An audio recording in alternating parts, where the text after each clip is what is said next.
So, when it comes to self-love, the first thing that we need to talk about is posture. Self-compassion. We're going to talk about self-compassion.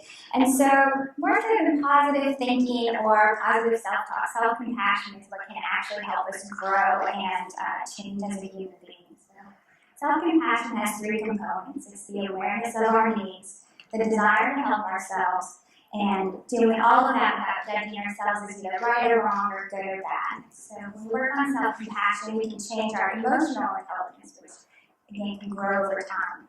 So when I'm talking about self-compassion, I'm not talking about justifying your bad behavior or your bad habits. That's not self-compassion.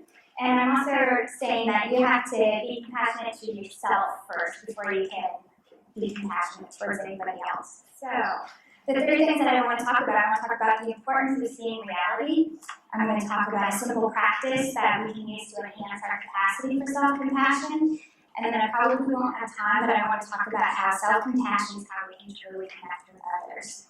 So when I talk about reality, what I mean by reality is knowing what's happening while it's actually happening. And there are three mind poisons or three barriers that can get in our way of knowing about reality. And those are anger, greed, and delusion. So to illustrate these, let's pretend we're in rush hour traffic and somebody cuts us off. The anger response is probably pretty easy to imagine, especially driven over my father. Anger is going to say, you need to get out of my lane, and in fact, while you're at it, just get off this road, get out of the lane for all I care. Right?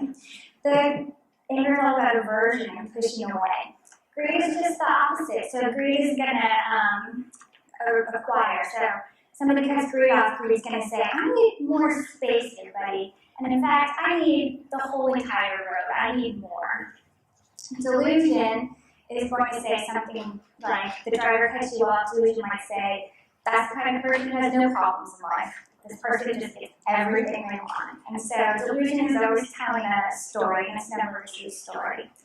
So we all have these mind poisons, and we usually have one that we prefer over the others. Mine is greed. So we work with them at all times. And the good news about mind poison is that we can cultivate the opposite of them. So the opposite of anger is equanimity. And I think Mike Tyson, who has this violent past, and when he talks now, he's super calm and he talks about caring for pigeons.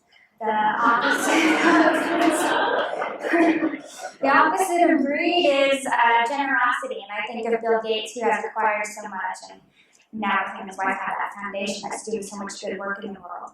And the opposite of delusion is wisdom. And here I think about recovering addicts that I know, and how oftentimes people on the other end of an addiction are so much smarter than they were before. So to cultivate the opposite of your poison, we're going to do a simple exercise called sending and taking.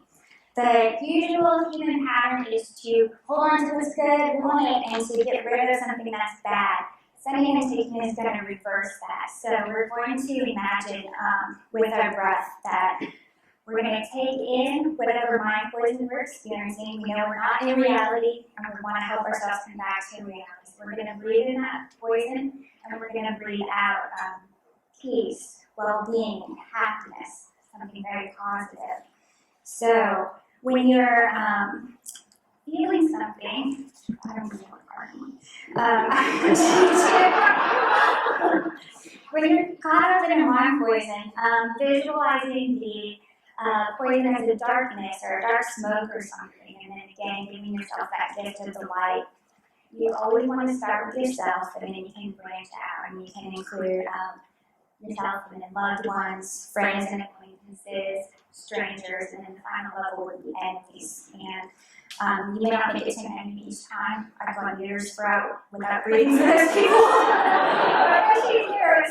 It's very powerful. So the cool thing about sending and taking, and this is my final point, is that by feeling our feelings, we become connected to everyone who's ever had that feeling. And we always have, as fuel for this practice, that everyday month of our lives, we can be total screw-ups and still help ourselves and help other people. I love that. Thank you.